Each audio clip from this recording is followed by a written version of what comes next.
Viewers, इस topic को अंग्रेजी में देखने के लिए देखिए हमारा इंग्लिश यूट्यूब चैनल।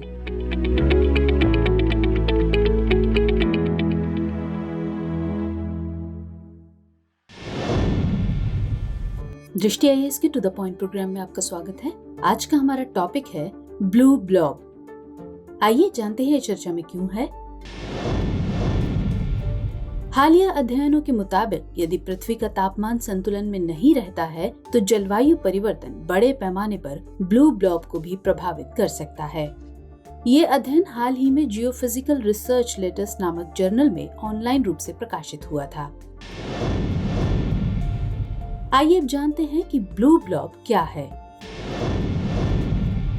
दरअसल ब्लू ब्लॉब उत्तरी अटलांटिक महासागर में मौजूद एक अपरिभाषित कूल पैच है जो आइसलैंड और ग्रीनलैंड के दक्षिण में स्थित है।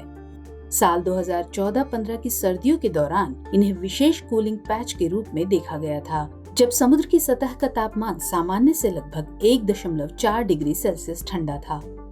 हालांकि वैज्ञानिक अभी तक इस बात को लेकर निश्चित नहीं है कि ब्लू ब्लॉब आसपास के पानी की तुलना में इतना ठंडा क्यों है। ब्लू ब्लॉब के बनने से पहले आइसलैंड के ग्लेशियर्स की बर्फ हर साल 11 गीगाटन की दर से पिघल रही थी, लेकिन 2011 में इस कूल पैच के उभरने से यह दर एक वर्ष में 5 गीगाटन तक रह गई है। गौरतलब है कि शेष आर्कटिक क्षेत्र कथित तौर पर वैश्विक औसत से 4 गुना तेजी से गर्म हो रहा है। कुछ शोधकर्ताओं का मानना है कि ब्लू ब्लॉब आर्कटिक में समुद्र की सतह के तापमान में प्राकृतिक परिवर्तनशीलता का हिस्सा है, जिसने गहरे ठंडे पानी की मात्रा में वृद्धि की है। आइए जानते हैं ब्लू ब्लॉब के प्रभाव के बारे में। ब्लू ब्लॉब ग्लेशियरों के बड़े पैमाने पर पिघलने की प्रक्रिया को धीमा करने में सहायक हो सकते हैं। ब्लू ब्लॉब इतना ठंडा है कि यह इसके ऊपर बहने वाली हवा के तापमान को कम कर देता है।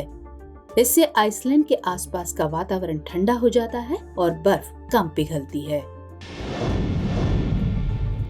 आइए अब नजर डालते हैं अध्ययन के निष्कर्षों पर। इस अध्ययन में शोधकर्ताओं द्वारा जलवायु मॉडल का इस्तेमाल करके यह पता लगाया गया कि ब्लू ब्लॉब कितने समय तक ग्लेशियरों के बड़े पैमाने पर पिघलने को धीमा कर सकता है।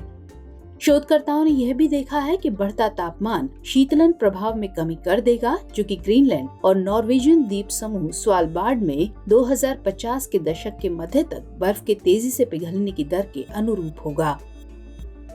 यह खोज पूरे आर्कटिक में जलवायु परिवर्तन के रुझानों को समझने के लिहाज से शोधकर्ताओं के लिए महत्वपूर्ण हो सकती है। शोधकर्ताओं का अनुमान है कि 2100 तक आइसलैंड के 1/3 ग्लेशियर समाप्त हो सकते हैं और 2300 तक इस देश में कोई ग्लेशियर नहीं बचेगा।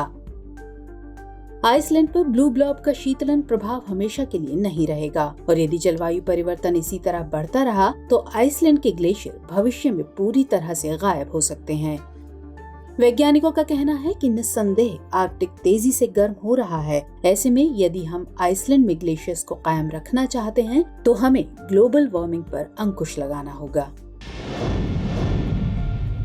आइए अब नोट करते हैं आज का सवाल। हाल ही में खबरों में रहा ब्लू ब्लॉब निम्नलिखित में से किससे संबंधित है?